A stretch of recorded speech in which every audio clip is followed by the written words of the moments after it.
Okay, so starting back in the beginning before time when there was dinosaurs roaming and there were cavemen, I was born in 1995. I've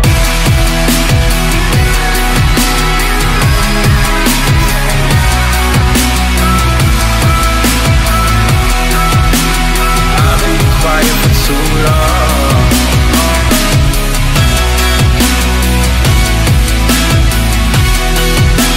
I've been quiet for too long. Hello my friends and welcome back to my channel. Why do I have my AirPods in? Okay. Take two. Hello friends and welcome back to my channel. My name is Des. I go by Desb. If you're new here, hey hello. And if you aren't new here, well, whatever, welcome back. Today, we're gonna be discussing my journey, where the magical Desb came from, and where I'm going. If you haven't already, make sure you give this video a thumbs up, subscribe, and hit the bell so you never miss a video from me. Today, I am representing my home slice, Whitney Simmons with two Y's, right here on my sweatshirt. This, I'm wearing a medium in her hoodie. I was kind of sad that there was no smalls left, but you know what? I want to support my girl, and I get to meet her in like 5 days. So I was like, you know what? I'm going to take a hit. I'm going to get a medium, but it actually fits still really good, nice and slouchy. So if you're in between a medium and a small, I usually wear a small, but I went with the medium and it's still okay. Today, like I said, I wanted to sit down and kind of break down for you guys my journey, where I come from, and where your girl's going.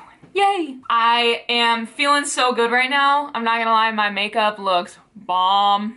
So y'all are in for a treat. Okay, so starting back in the beginning before time when there was dinosaurs roaming and there were cavemen, I was born in 1995. I was born on April 6th. That makes me 22 years old. I don't know about you, but I'm feeling, yep, that's me, 22 years old. I was born in Michigan. And that's where I grew up my whole life. I ended up going through elementary school, going through middle school, and man, I loved sports. I loved being active, and I loved it. So I went on to play basketball, and I wanted to be the first woman in the NBA. Sadly, that didn't happen because in 2010, I tore my right ACL along with some other stuff up in my knee, okay? I can't even talk about it because it gets me all gibberish. So I tore my knee, I was sad, I went through 7 months of physical therapy, and I was out of sports. During this time, I was like, oh my gosh, this was the hugest, well, hugest, that's not a word. This was the biggest recruiting year for me in volleyball. And I was like, how am I gonna play volleyball in college? Because I wanted to play basketball, but once that happened to my knee, I was like, peace out, b-ball, you are not for me. I started playing volleyball, I was in travel, I was killing it, guys. Like, not to be cocky, but your girl was pretty good at volleyball. And come to find out, I was kind of screwed. I ended up committing to a small Kalamazoo Valley Community College, and I played volleyball there for yearsos. When I was there, I knew that I wanted to play at Western Michigan University. So backwards, right before I tore my ACL, in the summer before I tore it, I was like at a volleyball camp at WMU, and I was like, man, I'm gonna play here. Like, this is gonna be my court. I'm gonna be like these girls. This is gonna be my team. I made it a goal to get there. I thought I would be able to get there before college, but again, my knee. Fast forward, I played 1 year at Kalamazoo Valley Community College, and I was offered the opportunity to walk on at Western Michigan University to play volleyball. Yay! I was so happy. I was beyond blessed. I still am so freaking thankful for that opportunity. We went on to win the MAC championship, which is the Mid-American Conference. I got a ring. It's in my memory box. I don't have it on me, but I got a tournament ring and ended up killing it. We all had so much fun, and let me tell you, I was the hype man. Ask anyone on my team, I was like the cheerleader. I was crazy. Fast forward, after that season, it was 2015 now, and I ended up having a closing spring meeting with my coach. Things I won't even say got heated, because it just got emotional. I was upset, I was not very happy, and I was elaborating on my feelings. From there, I haven't really ever told anyone this, but I got kicked off the team. I don't really know why, still to this day. Everything that I said was meant to come off in a constructive criticism way, or I wanted to become better, and so I was asking to become better. But it wasn't taken that way, and that's okay. So I was kicked off the volleyball team. I hate saying that because it makes me sound like I did drugs or like alcohol. I swear I didn't.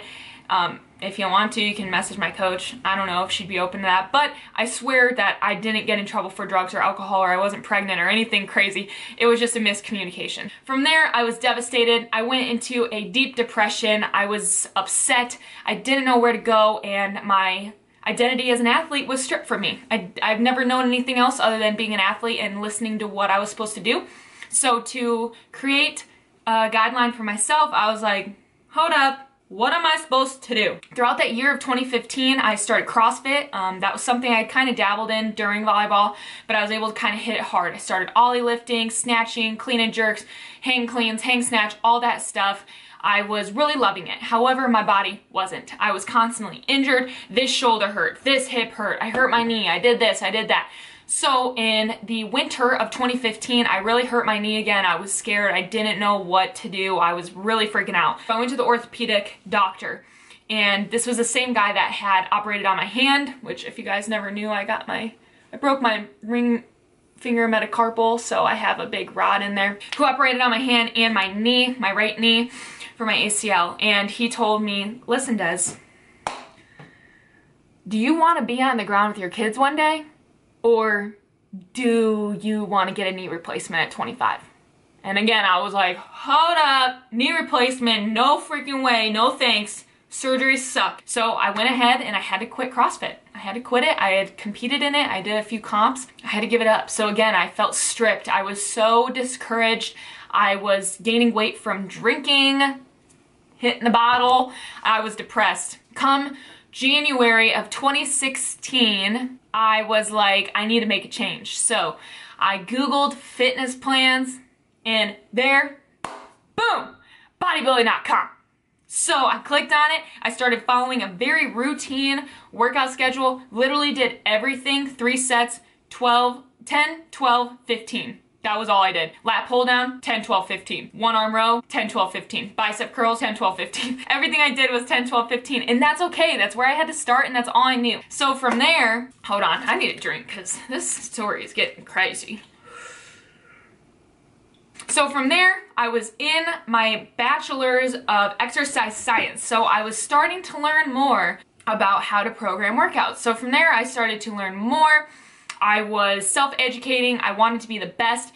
So I started getting kind of good and making my own workouts, and I was killing it. I started in my first prep for my first NPC bikini competition in March 2016. Competed in September 2016 and November 2016, ended up winning first place in both and 1 overall. So I slayed it. I was happy. I was 21 years old. My body was a little bit smaller. I'd never had an off season. I decided to get into my first off season. That's where I met my coach, Nick Comodina, who rocks. I love him for my prep coach. And from there, I got into my first off season. That is where my really Fitstagram journey came. So it was November. I started posting my workouts, and people were digging it. So I got my first ever affiliation with Rev Labs. Shout out to my OG homies at Rev Labs. That was my first supplement company I was ever with. And from there, everything just started falling into place. So 2017 came around. I moved to Ohio for the last semester of my internship, my last semester of college, which was an internship at Wendy's. And during that unpaid internship, I was like, dude, I need a way to make money. I am poor, I have no money, I don't want to take out more student loans. No, that can't happen. So I had people asking me left and right and up and down, Des, can you help me grow these muscles? And I said, yeah, sure, 30 bucks. I started making workout plans. Guys, I made hundreds of plans for people. I looked over hundreds of health questionnaires, hundreds of gyms that people were attending, and made workouts. I don't know how I did it, guys. Working 40 hours a week in an internship and grinding and working out on my own and cooking. Oh man, I don't know how I did it. Sometimes I look back and I'm like, I wish I was still that person, because my work ethic sometimes is like, pew. So that's where I kind of started my online business last February 2017. And from there, holy smokes, guys, look how much has happened. I have my own ambassador program. I'm a Bite Meal sponsored athlete. I have a huge call with, I don't know when this video is gonna be out, so I'll say it, but if it's not out yet, then I can't tell you. But I have a huge call with today in literally 6 minutes. I'm freaking out. They want me as an athlete. Ah! Oh my God, I haven't said that out loud. Oh my gosh. Wow. So I have a big call with them, but all these things have just spiraled into amazing things, and I have to say that it has not been as clear as day to me that if it was not for my relationship with God and my ability to trust in Him when times were rough, when times I thought that I wasn't enough, I would not be where I am today. And I would not be where I am today without you guys who watch these, you guys who comment on my pictures and like them and hype me up and message me. I am constantly creating new things in my head. Like, I have so many ideas, and that is why I love being my brand of DBFT, is because it is my brain operating this business. I'm not under anyone, no one's under me other than my ambassadors, but like in the best way possible, not like that. And I love having the ability to just create and create and create. It is the best feeling ever. And so, pure answer to people that have always asked me, how did you get where you are? I didn't give up. I did not give up. And so many people are so quick to give up when they see their post not do as well, or when they're not getting all the followers, or when someone craps on them in a DM. You can't let it get to you. I have had my fair share of bad days on Instagram. I've had my fair share of days on end or months where I'm not growing as fast on Instagram, and that's okay. That does not define what you are worth. What you give to people is not defined by the numbers you receive back. There are so many people that you just don't know are watching, and they might not engage, but you're still teaching them something. And that is what is so hard sometimes to grasp, is that on those days where Instagram decides not to show my posts to over 70% of my followers, it's fine. You can't complain about it, okay? Every day is a blessing, and every day that I get to post and inspire just one person is okay with me.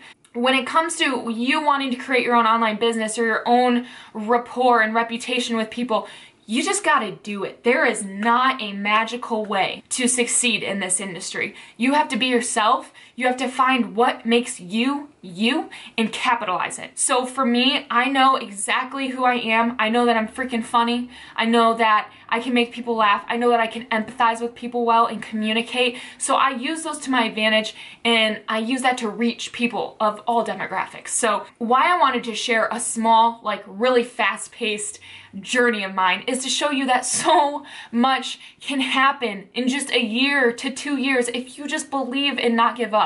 It seems like such a long time. I know it. Looking back last year, I was waiting for this point in my career, you know, to get these cool sponsorships and all that.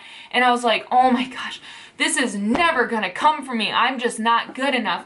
But if I would have given up, guess where I want to be? I want to be a Bite Meals athlete. I want to be a Paragon Fitwear athlete. I want to be about to be. It would also never have happened if I didn't develop relationships with people. So many people treat their followers like peasants, and that's never gonna get you anywhere. The moment you start caring about those people who created you and helped you become who you are is the moment that you trash everything. And that's the moment that you'll go downhill. So there is never gonna be a day where I do not thank you guys, my followers, my friends, for where I am today, because I wouldn't be here if it wasn't for that. Small inspiration there, small snippet of my whole encompassing journey throughout my life. But let me tell you guys, everything happens for a reason. And whether you believe in a higher power or not, so be it. But I know that God has thrown things in my way to deter me from other decisions, to put me into the path of where I'm at now. And I will never ever be not thankful for that. There's so many times I look back and I'm like, oh, I wish I got that. I wish that would have happened. But guess what? I wouldn't be where I was if it did.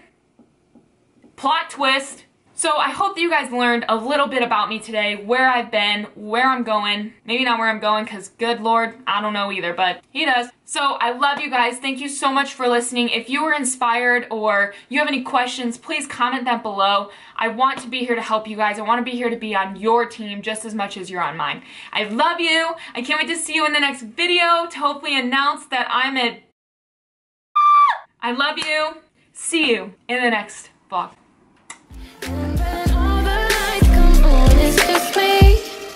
Cause I'm the last to leave.